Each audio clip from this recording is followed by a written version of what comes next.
വളരെ ചെറിയ പ്രായത്തിൽ തൊട്ട് ഒന്നും പറഞ്ഞാൽ കേൾക്കാത്ത, തീരെ അടങ്ങിയിരിക്കാത്ത, കൈ കിട്ടുന്ന സാധനങ്ങളെല്ലാം വലിച്ചെറിയുന്ന കുട്ടികൾ പാരൻസിന് എപ്പോഴും തലവേദനയാകാറുണ്ട്. പക്ഷേ പലപ്പോഴും പാരൻസ് ഇതിനെ ചെറുപ്പത്തിലെ സ്വാഭാവിക വികൃതിയെ കണ്ട് തള്ളിക്കളയുകയാണ് പതിവ്. ഇത്തരം ബിഹേവിയേഴ്സ് കുട്ടിയുടെ ബ്രെയിനിലെ ചില കെമിക്കൽ ഇംബാലൻസ് വഴി വരുന്ന ADHD എന്ന കണ്ടീഷന്റെ ഭാഗമായേക്കാമെന്ന് എത്ര പാരൻസിന് അറിയാം? Hi, I am Manju S John, പ്രയത്നയിൽ സൈക്കോളജിസ്റ്റായിട്ട് വർക്ക് ചെയ്യുന്നു. ഇന്ന് നമ്മൾ ഡിസ്കസ് ചെയ്യാൻ പോകുന്ന ടോപ്പിക് ADHD അഥവാ attention deficit hyper activity disorder. കുഞ്ഞുങ്ങളുടെ ബ്രെയിനിൽ ഉണ്ടാകുന്ന ചില രാസപ്രവർത്തനങ്ങളുടെ ഏറ്റക്കുറച്ചിൽ കാരണം വരുന്ന ന്യൂറോ ഡെവലപ്മെന്റൽ ഡിസോർഡറാണ് ADHD. ആൺകുട്ടികളിലാണ് ഇത് കൂടുതലായി കാണപ്പെടുന്നത്. ഫാമിലി ഹിസ്റ്ററിയും ഇതിൽ ഇമ്പോർട്ടൻ്റ് ആണ്. ഏതെങ്കിലും ഒരു പാരന്റിന് ADHD കണ്ടീഷൻ ഉണ്ടെങ്കിൽ അത് കുഞ്ഞുങ്ങൾക്കും വരാനുള്ള സാധ്യത കൂടുതലാണ്. ഇതോടൊപ്പം പ്രഗ്നൻസി ടൈമിലും ഡെലിവറി ടൈമിലും ഉണ്ടാകുന്ന ചില കോംപ്ലിക്കേഷൻസ് ഇതിലേക്ക് നയിച്ചേക്കാം. ADHD എന്ന് പറയുമ്പോൾ ഇതിന് പ്രധാനമായും 3 സിംറ്റംസ് ആണുള്ളത്. ഇൻഅറ്റൻഷൻ അഥവാ ശ്രദ്ധക്കുറവ്, ഹൈപ്പർ ആക്ടിവിറ്റി അതായത് പിരിപിരിപ്പ്, ഈ അടങ്ങിയിരിക്കാനാവാത്ത അവസ്ഥ, മൂന്നാമതായിട്ടും ഇമ്പൾസിവിറ്റി, എടുത്തുചാട്ടം.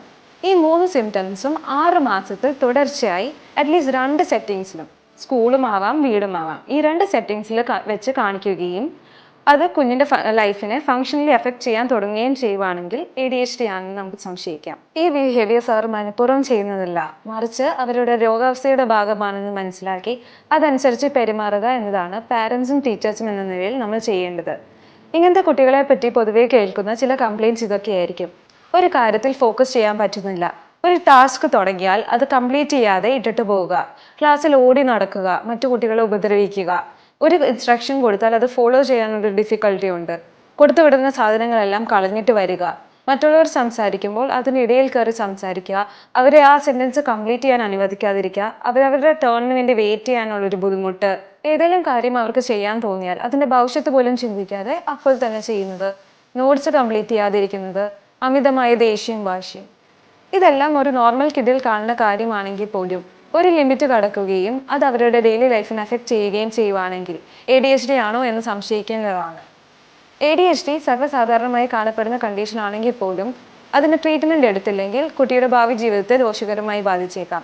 ടീനേജിലേക്ക് കടക്കുമ്പോഴേക്കും ഇവരുടെ ഈ ഇമ്പൾസിവിറ്റി നേച്ചർ കാരണം സബ്സ്റ്റൻസ് അബ്യൂസ്, വയലൻസ് എന്നീ കാര്യങ്ങളിലേക്ക് പെട്ടുപോകാനുള്ള സാധ്യത കൂടുതലാണ്. ADHD എന്ന കണ്ടീഷനിൽ ഏർലി ഇൻ്റർവെൻഷൻ വളരെയധികം ഇമ്പോർട്ടൻ്റ് ആണ്. വളരെ ചെറുപ്പത്തിൽ തന്നെ മനസ്സിലാക്കാൻ പറ്റുന്ന ഒരു ഡിസോർഡറാണ് ADHD. അപ്പോൾ ഈ കണ്ടീഷൻ നേരത്തെ കണ്ടുപിടിച്ച് അവർക്ക് ബിഹേവിയർ മോഡിഫിക്കേഷൻ, അറ്റൻഷൻ ആക്ടിവിറ്റീസ്, പഠന രീതികളിൽ വരുത്തുന്ന മാറ്റങ്ങൾ, ചില കുട്ടികൾക്ക് മെഡിസിൻസും എല്ലാം ഇൻ്റഗ്രേറ്റ് ചെയ്ത് ഒരു ട്രീറ്റ്മെൻറ്റ് പ്ലാൻ ഫോളോ ചെയ്യുന്നത് ഈ കുട്ടികൾക്ക് വളരെയധികം ഗുണം ചെയ്യുന്നതാണ്. ഇതോടൊപ്പം തന്നെ ഭക്ഷണ കാര്യത്തിനും ശ്രദ്ധിക്കുന്നത് നല്ലതായിരിക്കും. അമിതമായ മധുരമുള്ളവ അല്ലെങ്കിൽ ആർട്ടിഫിഷ്യൽ കളേഴ്സ് ആഡ് ചെയ്ത ഭക്ഷണങ്ങൾ ഒഴിവാക്കുന്നതാണ് നല്ലത്. ഇതോടൊപ്പം ADHD ഉള്ള കുട്ടികളിലെ ഇഷ്ടങ്ങൾക്കും വാശികൾക്കും പാരൻസ് പെട്ടെന്ന് വഴങ്ങി കൊടുക്കാതിരിക്കുക. അമിതമായി സ്ട്രിക്റ്റ് ആവുന്നതും അമിതമായി കൊഞ്ചിക്കുന്നതും ഈ ഒരു കണ്ടീഷനെ കൂടുതൽ വഷളാക്കിയേക്കാം. ഏർലി ഇൻ്റർവെൻഷൻസ് കൊടുത്താൽ തികച്ചും ട്രീറ്റബിൾ ആയ ഒരു കണ്ടീഷനാണ് ADHD. നിങ്ങളുടെ കുട്ടിക്ക് ഇങ്ങനത്തെ ഒരു കണ്ടീഷൻ ഉണ്ടെന്ന് സംശയം തോന്നിയാൽ എത്രയും പെട്ടെന്നും ഒരു ക്ലിനിക്കൽ സൈക്കോളജിസ്റ്റിനോ സൈക്കാട്രിസ്റ്റിനോ കാണുക, അതിനുള്ള ട്രീറ്റ്മെൻറ്റ് എടുക്കുക.